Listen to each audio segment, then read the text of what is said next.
So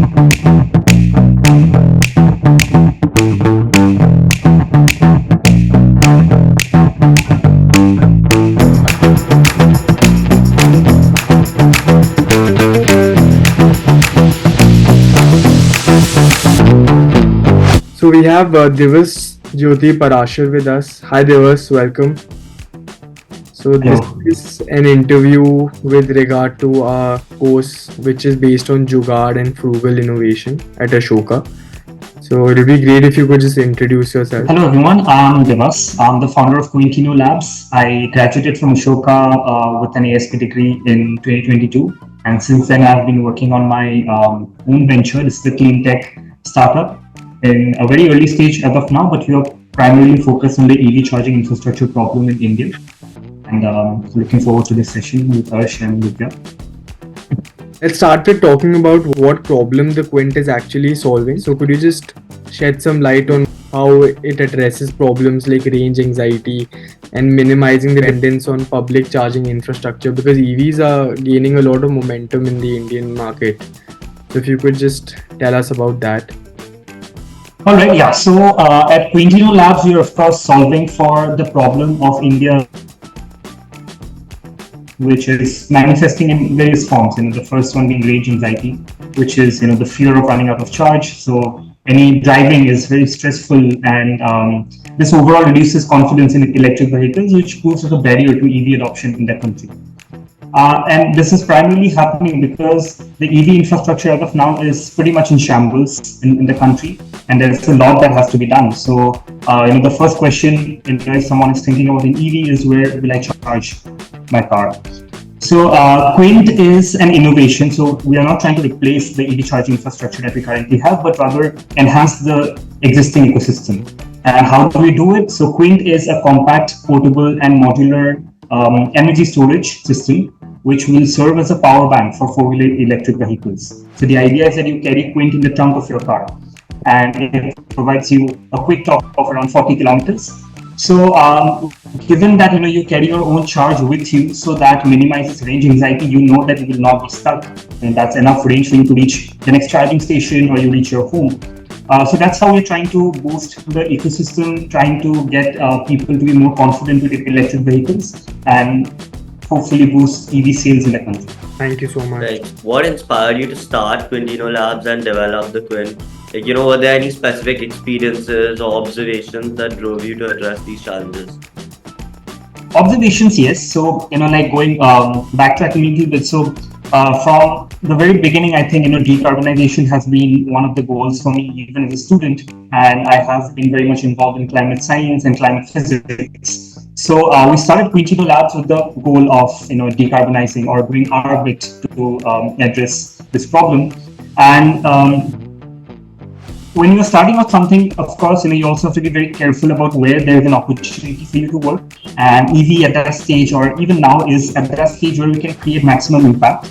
And that is also one of the major contributors to air pollution in the Delhi NCR region and the country overall.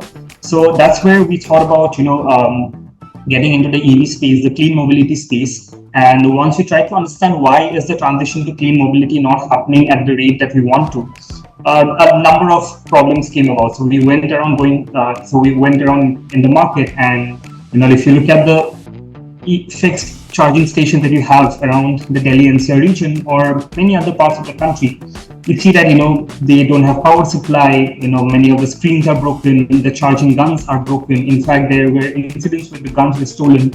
Overall, India doesn't have a EV charging standard as of now.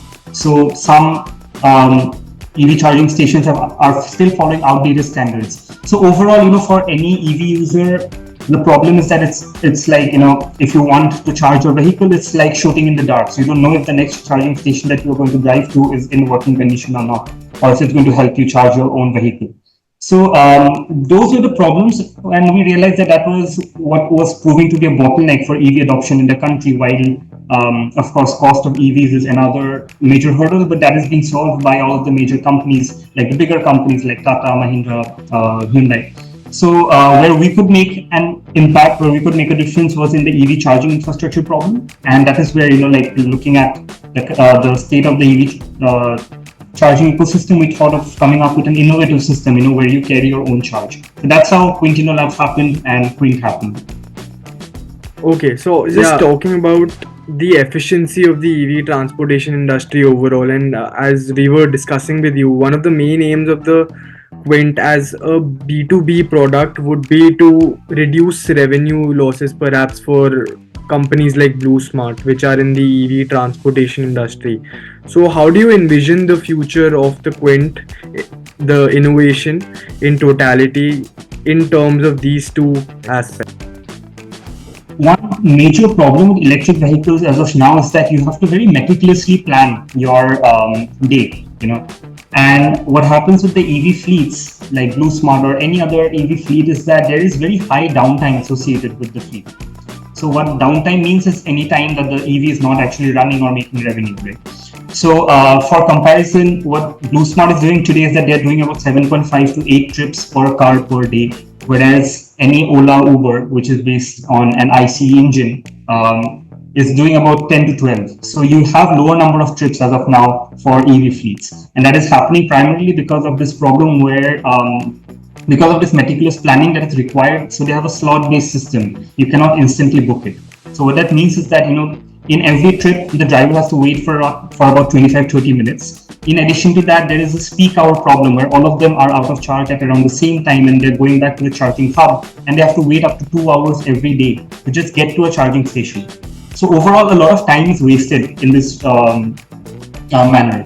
So how Quint is going to help in this process is that, if you're carrying your own charge, so in that downtime that you have between trips, the 25-30 minutes that you're waiting, that can be used to top up your vehicle. So since our course primarily focuses on Jugaad and Frugal Innovation, in what ways do you think the Quint aligns with the principle of frugal innovation and Jugaad, particularly for maximizing the utility of products and services for a price-sensitive market like India?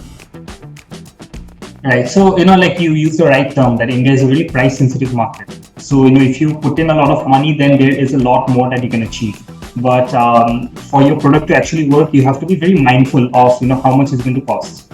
So I think the way we proceed with things is anything that we want to add to the product or any kind of innovation or any industrial processes that we want to do on our product. The first thought that we have is how much the starting point for us. And once you know the cost, you also need to understand what are the different alternatives that are available in the market. Say, for example, when you talk about the body. So the body, if you want to make it, look really, really good initially, you can go for something like plastic molding or injection molding, but that is extremely expensive. Just to create the mold, you have to spend crores of rupees.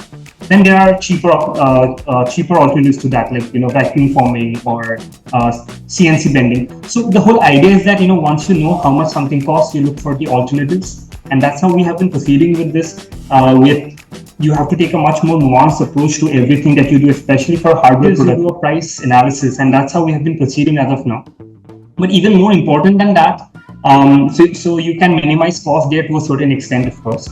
But a product is like a company is a lot more than just a product, right? So you have to work on a business model. You need to get your pricing right. You need to talk to the right people. You need to get your marketing right. So what has helped me as of now is that the kind of network that we have created, we are getting a lot of help. So right now, if I were to count the number of people that have joined in this journey, has been huge. So I think one way in which we are minimizing costs is by leveraging our network, and that is something which I would say that is very, very important for an early stage startup.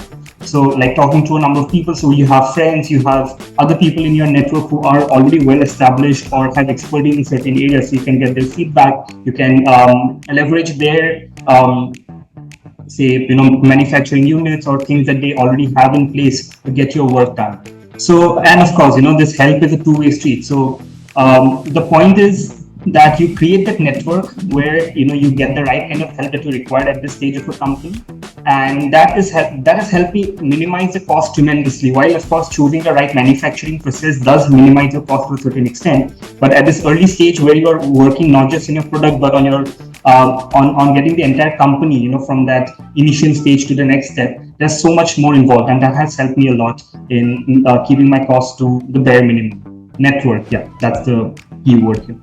Yeah, also give us while working on the prototypes, while making, I think you're in the advanced prototyping stage and you're testing the product, you're going to test the product. So you might have used Jugaad in some sense in replacing some part while making the prototypes.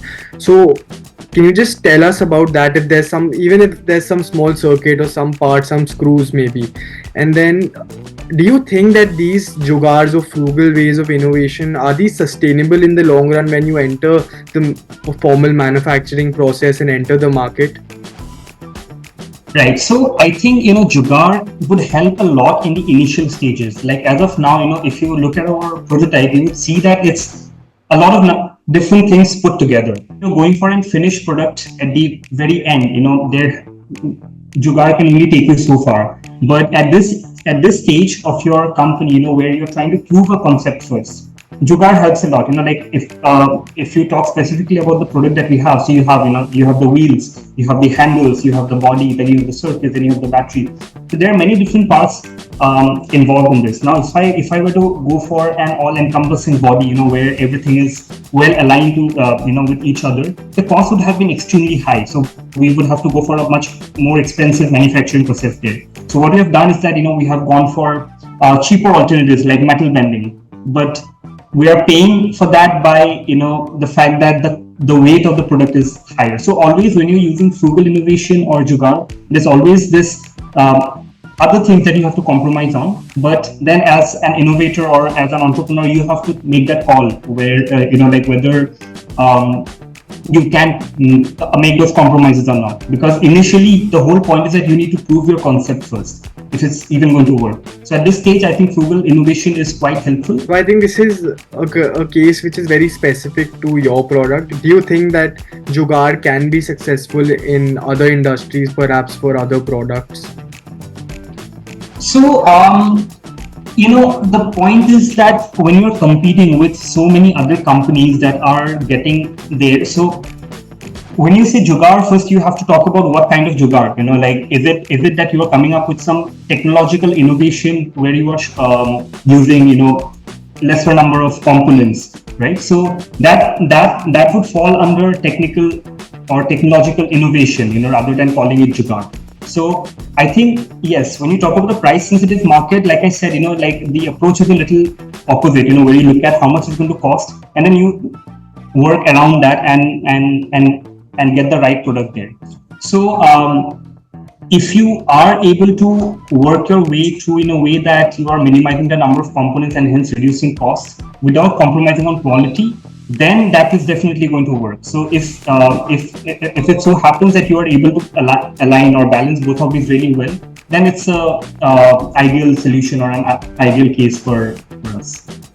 Divas, you've solved a very, very big challenge in the EV industry. What advice would you give to aspiring entrepreneurs who are looking at frugal innovation as a way to solve other complex challenges, other problems that people are facing in India? So for people who want to start up, like I mentioned, what is going to be very, very crucial is that you form the right network of people. If you have a lot of money, then you're paying your consultants, you're paying different marketing agencies or like different freelancers to do things for you. But that initially is not going to be possible. That's where you have to be frugal.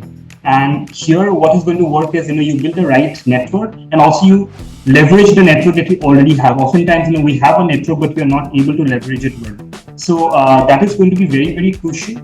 And apart from that, of course, from a technology perspective, you are able to balance that well. Where you are balancing the quality along with being frugal. That is where it's going to work out. Okay, so I think what we've gained from this is that Jugaad is not only necessarily focused on like product development or the technology aspect of it. It may be prevalent in various other aspects of the product. It may be marketing. It may be the right team that you're trying to find. Am I right? Yes, that's right. I mean, especially, say you brought up marketing, right? I mean, there's so much scope for frugal innovation in marketing, right? Because that's one way of, like where you are doing sponsored posts, like we were discussing. And that is only going to get you so far. But what are the other innovative ways in which you can, keep your cost minimum while at the same time get your, word out to a lot many number of people? So there's scope for a lot of frugal innovation there. So yes, so I don't think that frugal innovation has to be limited to the product itself, but to the entire journey of from a startup to an established company. And also, as far as the Quint is concerned, there might be other aspects that you will come across when you're launching the product in the market, and there you might just involve Jugaad or Frugal Innovation, because Jugaad is just Frugal Innovation is just cutting costs, cutting corners in a way that you can leverage constraints. Could you just shed light on how you've been working on the funding aspect of your product? So we have a grant funding as of now, so we are quite bootstrapped, and that also means that we have limited funds, right? So like I mentioned, at this initial stage of a startup where you need to prove your concept first, at that time you don't have to necessarily go for the most expensive or the highest quality product that you can come up with. The idea is that you create that minimum viable product where you are able to show people this is what value is going to add to you. And at this stage, of course, like I mentioned, there is a lot of scope for cutting costs, right? Because we are not going for the top of the market processes. So at this stage, that worked really well. So with the limited amount of money that I have, also getting the incentive structures right. If there are people working for you, you don't necessarily have to pay them the industry standards from the very beginning if you're able to create the right incentive structures. So in a way that they gain, and at the same time you're also gaining, right? So that's something that we have been trying to do, where we have a team of people, both inside of the company and outside, and we are creating the right incentive structures where everyone is aligned to a common goal, where money is not the most important thing here. So in that way, with the limited amount of resources that we have as a bootstrap startup, we are able to bring together a small team and also get the product going to that stage where I can now show it to different companies, show it to different people. And once we have that validation from the market, that is where we put in more money and get this to a stage where then you can compete with other people in the market and meet the quality standards that are expected from the market. Okay, thank you so much, Ridhya. Do you have any other questions? I think that covers everything. Thank you so much, Divas. Thank you for joining us and tell us about your product and how you involved frugal innovation in developing it. Thanks, Harsh. Thanks, Vidya. Thanks a lot. Thank you. Thank you so much.